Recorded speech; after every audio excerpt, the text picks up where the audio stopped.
अस्सलाम वालेकुम dear student. Lecture number 14 के साथ हाज़िर हैं आपके सर मोहम्मद असलम, जिसमें हम पढ़ेंगे प्रोपोर्शन के हवाले से। प्रोपोर्शन में हमने मुख्तलिफ़ किस्म के सवालात हल करना सीखने हैं। लास्ट लेक्चर में मैंने आपको बताया था ये पूरा फार्मूला आपको समझाया था। अब इस फार्मूले की मदद से हम अगली मशक हल करेंगे। तो मशक की जानिब से पहले मैं आप सब बच्चों से रिक्वेस्ट करूँगा कि हमारे स्कूल के चैनल को सब्सक्राइब कर लें और हम बेल आइकन के बटन को प्रेस कर, ताकि हर आने वाले नए लेक्चर आपको वक्त पर मिल सके। तो चलते हैं अपने लेक्चर की जानिब।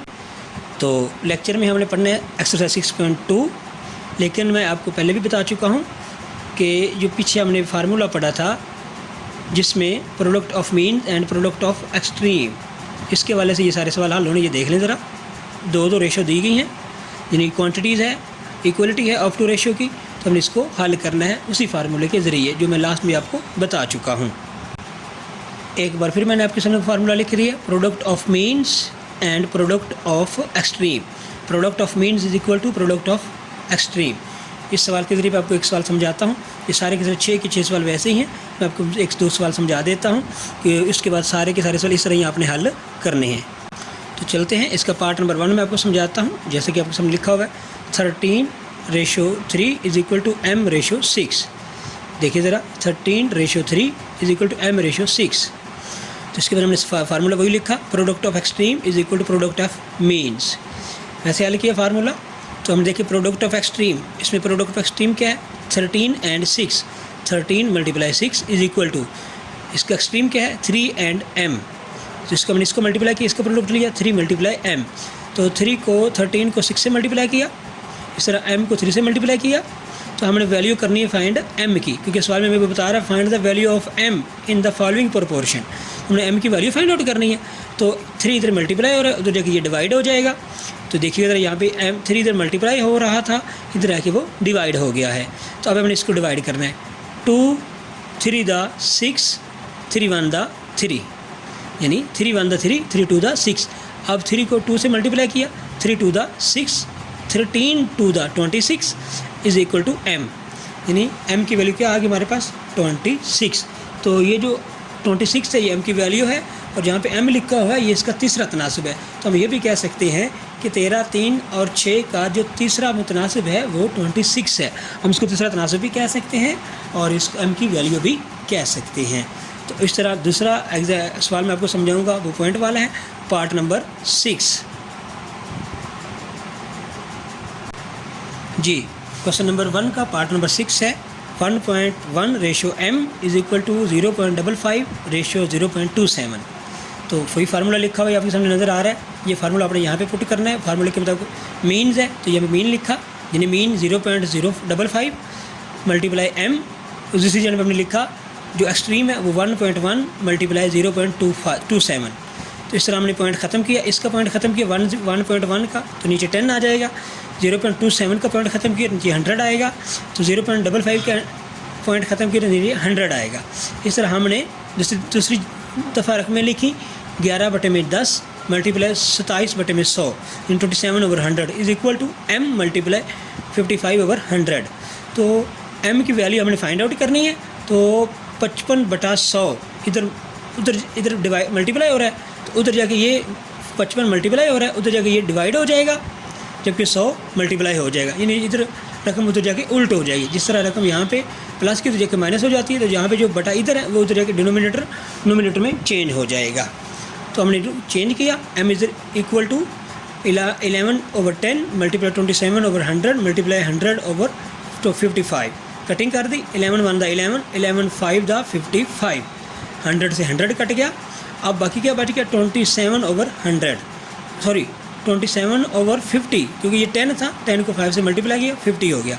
अब हमने इसकी डिवीजन की, ये तकसीम की आपके सामने है। तो इसको तकसीम करने के बाद इसका हल आता है 0.54।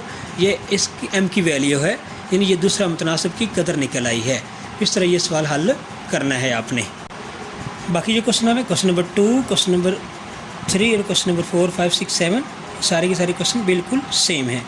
क्वेश्चन नंबर 2 है, what is the fourth proportion of 2 5 and 6। ये इसकी प्रोपोर्शन लिख लीजिए, फोर्थ प्रोपोर्शन। ये इसी फार्मूले के मुताबिक इसको हल कर सकते हैं। क्वेश्चन नंबर 3 है, find the mean proportion of 4 and 16, यानी 4 और 16 का वस्ती तनासब फाइंड आउट करें। तो मैं आपको ये समझा देता हूँ। तो देखिएगा ज़रा, लेट द मीन प्रोपोर्शन हमने x कर लिया, x जो हमने वो फ़र्ज़ कर लिया है। देखिए ज़रा 4 और 16 का हमने मीन प्रोपोर्शन, मीन कोई दोनों नहीं दिए गए, दोनों जगह पे हमने x लिख दिया। तो जब हमने x लिख दिया तो बाहर वाली जो दो रकमें हैं 4 और 16 ये हमारे एक्सट्रीम हो गए, और x ये जो हमारे गए मीन्स हो गए।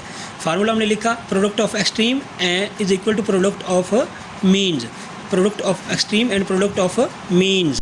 तो ये x और x ये हमारे x मीन से, 4 और 16 ये हमारे एक्सट्रीम थे। तो x को x से मल्टीप्लाई किया, x की 2 पावर आ गई, यानी जिस रकम को ज़रब दी जाती है वो पावरों को प्लस कर दिया जाता है। बेस सेम है, पावर प्लस कर दी, x एक इसकी और एक इसकी, x की 2, 16 और 4 को मल्टीप्लाई किया तो 64 हो गया, 64 हो गया। अब हमने ओनली x फाइंड आउट करना है, क्योंकि हमने x लेट किया हुआ था। x लेट किया तो x ये 2 ख़त्म करने के लिए हम स्क्वायर रूट लेते हैं, क्योंकि स्क्वायर रूट की पावर 1/2 होती है, स्क्वायर रूट की पावर 1/2 होती है। तो taking square root on both side, 64 का भी स्क्वायर रूट लिया, x की 2 का भी स्क्वायर रूट लिया। तो जब स्क्वायर रूट हटाया तो 2 मल्टीप्लाई 1/2 हो गया।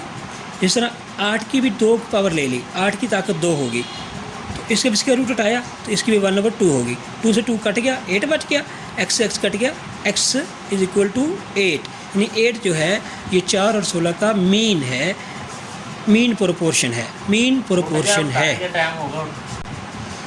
तो हम कह सकते हैं कि x इज इक्वल टू 8, तो हम कह सकते so that the mean of 4 and 16 is equal to 8। तो ये इसका डायरेक्ट वस्ती तनासब है, मीन प्रोपोर्शन है। इसके बाद क्वेश्चन नंबर 4 है, 5 है, 6 और 7, 4 क्वेश्चन बिल्कुल हमने प्रोपोर्शन मेथड से करने हैं। सिंपल सा मेथड आपको है, एक ही सवाल आपको समझाऊंगा और उम्मीद करता हूँ कि आपको सारे के सारे सवाल समझ आ जाएंगे। तो ज़रा ध्यान दीजिएगा, तवज्जो से सवाल को समझिएगा। क्वेश्चन नंबर 4 समझाऊंगा आपको।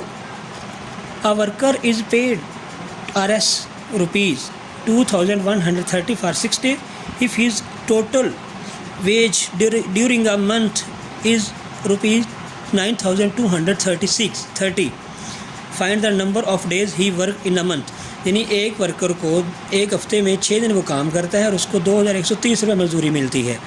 इसी तरह उसको एक महीने में 9230 रुपये मजदूरी मिलती है। तो बताइए वो एक महीने में कितने दिन काम करता है। तो ज़रा देखिएगा, हम इसको इस मेथड से हल करेंगे। Amount of 6 days 2130, amount of 30 days 9230, worked days in month, यानी वर्कड जो कितने दिन काम किया जाता है, महीने में कितने दिन काम के होते हैं। हमने इसको लेट कर लिया x के, डेज रेशो अमाउंट, 6 दिन काम करें तो 2130 रुपये मजदूरी मिलती है। 9230 रुपये मजदूरी मिले तो कितने दिन काम करना पड़ेगा। तो इसको हम कहते हैं direct in proportion and inverse proportion, direct proportion and inverse proportion. Class में आप सीख चुके हैं डायरेक्ट प्रोपोर्शन क्या होता है कि जब दो मिकदारों में मुसलसल इजाफा या दोनों मिकदारों में मुसलसल कमी हो तो उसको डायरेक्ट प्रोपोर्शन कहते हैं, और दोनों मिकदारों में अगर एक मिकदार में इजाफा और दूसरी मिकदार में कमी वाक़ हो तो उसको कहते हैं इन्वर्स प्रोपोर्शन। यानी दोनों मिकदार में इजाफा हो तो डायरेक्ट प्रोपोर्शन, जिसका साइन हम ऊपर को लगाते हैं, एरो ऊपर को हम शो करते हैं फ़र्जी तौर पर, और अगर इन्वर्स प्रोपोर्शन तो हम उसके एरो नीचे को लगाते हैं। यानी दो मिकदारों में अगर एक मिकदार में इजाफा और दूसरी में कमी वाक़या हो तो उसको हम उसके कहते हैं इन्वर्स प्रोपोर्शन। अगर दोनों मिकदारों में इजाफा या दोनों में कमी वाक़या हो तो हम उसको कहते हैं इन्वर्स प्रोपोर्शन, और दोनों में इजाफा और दोनों में कमी वाक़या तो हम उसको कहते हैं डायरेक्ट प्रोपोर्शन। तो ये सवाल नंबर 4 हम इस पोर्शन इसी हवाले से करेंगे। देखिएगा ज़रा, यहाँ पे सामने लिखा हुआ है 6 दिन की मजदूरी 2130 रुपये, तो 9230 रुपये की मजदूरी मिले तो कितने दिन काम करना पड़ेगा। तो ज़ाहिर है 2130 रुपये मिले तो 6 दिन काम करना पड़ेगा, ज़्यादा मिले तो ज़्यादा दिन, यानी ये मिकदार भी बढ़ गई और ये मिकदार भी बढ़ गई, दोनों मिकदारें बढ़ रही हैं तो दोनों का डायरेक्ट प्रोपोर्शन होता है। हमने दोनों का एरो ऊपर को लगा दिया। तो ये जो यहाँ पे x लिखा होता है ये आपने हमेशा एरो ऊपर को ही लगाना है। अगर दूसरा इन्वर्स होगा तो एक दूसरे के उल्ट हो जाएगा, अगर हम डायरेक्ट लगाएंगे तो दोनों को सीधा हो जाएगा। अब x/6 जिस तरह से हम एरो ऊपर को जा रहा है वो रकम हमने पहले लिखनी है, और जो एरो के ऊपर बाद में जा रहा है उधर वाली रकम हमने बटे के नीचे लिखनी है। तो ये भी नीचे से ऊपर को बैठ जा रहा है तो ये रकम पहले लिखेंगे, ऊपर वाली बाद में लिखेंगे।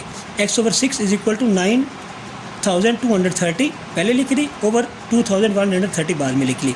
एक्स हमने फाइंड आउट करना है, तो ये एक्स से डिवाइड हो जाकर मल्टीप्लाई हो गया, तो हमने इसकी कटिंग की, 0 से 0 कट गया, 2 3 दा 6, 2 7 3 दा 21, 3 1 दा 3। अब इसकी कटिंग नहीं होती, हमने इसको डायरेक्ट तकसीम कर लिया। तकसीम करने के बाद हमारे पास आंसर आता है x = 26 डेज। तकसीम किस तरह की वो भी मैं आपको बता देता हूँ। ये तकसीम किया हुआ है, यानी 1846 को हमने तकसीम किया 71 पर, तो तकसीम करने के बाद हमारे पास आंसर आया 26, यानी एक महीने में हमें काम करना पड़ेगा 26 डेज़। अगर हमें मजदूरी मिलती है 9,230 रुपये। तो इस तरह उम्मीद करता हूँ कि आपको ये सवाल समझ आया होगा। क्वेश्चन नंबर 7 है, उसके 2 पार्ट हैं, ए एंड बी। तो ये मैं आपके सामने सवाल वैसे ही हल होने हैं, लेकिन ये दोनों सवाल इन्वर्स प्रोपोर्शन के ज़रिए हल होने हैं। ये आपके सामने लिख दिया है, यानी एक आर्मी के में 200 आदमी मौजूद हैं और वहाँ पे 60 दिन की खुराक मौजूद है। तो नीचे दिए गए सवालात के मुताबिक सवाल हल करें। नीचे दिए गए स्टेटमेंट के मुताबिक सवाल हल करें। पहले स्टेटमेंट क्या है, ना number of man is reduce to 160, यानी आदमी 160 हो जाएँ तो फिर वो खुराक कितने दिनों तक चलेगी, और अगर आदमी 240 तक चले जाए तो वो खुराक कितने दिनों तक चलेगी। ए पार्ट इस तरीके हल से हल करना है, ये आपके सामने लिखा हुआ हल किया हुआ नज़र आ रहा होगा आपको। बिल्कुल 200 आदमी हो तो 60 दिन की खुराक, 160 हो जाए तो कितने दिन की खुराक चलेगी, ज़्यादा कम दिन चलेंगी। तो आदमी कम हो गया, खुराक में इजाफा हो जाएगा, इन खुराक ज़्यादा दिन चलेगी। आदमी कम हो गया तो खुराक ज़्यादा दिन चलेगी। इसी तरह इसका बी पार्ट जो होगा ये इन्वर्स प्रोपोर्शन बनता है। इसका बी पार्ट जो होगा वो इस तरह हल करेंगे, यानी 200 आदमी हो तो 60 दिन की खुराक मौजूद है, ये 0 नहीं है, ये कटा हुआ है। यानी 200 आदमी तो 60 दिन की खुराक है, 240 आदमी हो जाए तो वो खुराक कितने दिनों तक चलेगी। ज़ाहिर है 200 आदमी तो 60 दिन तक, 240 आदमी होने तो 60 दिन नहीं निकलेंगे, कम दिन निकलेंगे। आदमी में इजाफा हो गया तो खुराक में कमी वाक़ हो जाए, तो ये भी इन्वर्स प्रोपोर्शन होगा, जो आपको इस तरीके से हल करना होगा। इसका आंसर 50 डेज़ आता है, जबकि ए पार्ट का आंसर 75 डेज़ आता है। तो आपने ये दोनों मेथड इस तरीके से आपने पार्ट हल कर देने हैं। तो उम्मीद करते हैं कि आपको ये सवाल समझ आया होगा। तो अगर समझ नहीं है तो आप वीडियो बार बार देखें, इंशाल्लाह आपको समझ आ जाएगी। अगर फिर भी समझ नहीं आती तो प्रैक्टिस करें और अपने कमेंट में अपना सवाल लिख के आपको आपके सवाल का जवाब मिल जाएगा। तो नेक्स्ट लेक्चर तक के लिए हमें इजाज़त दीजिए। अल्लाह हाफिज़।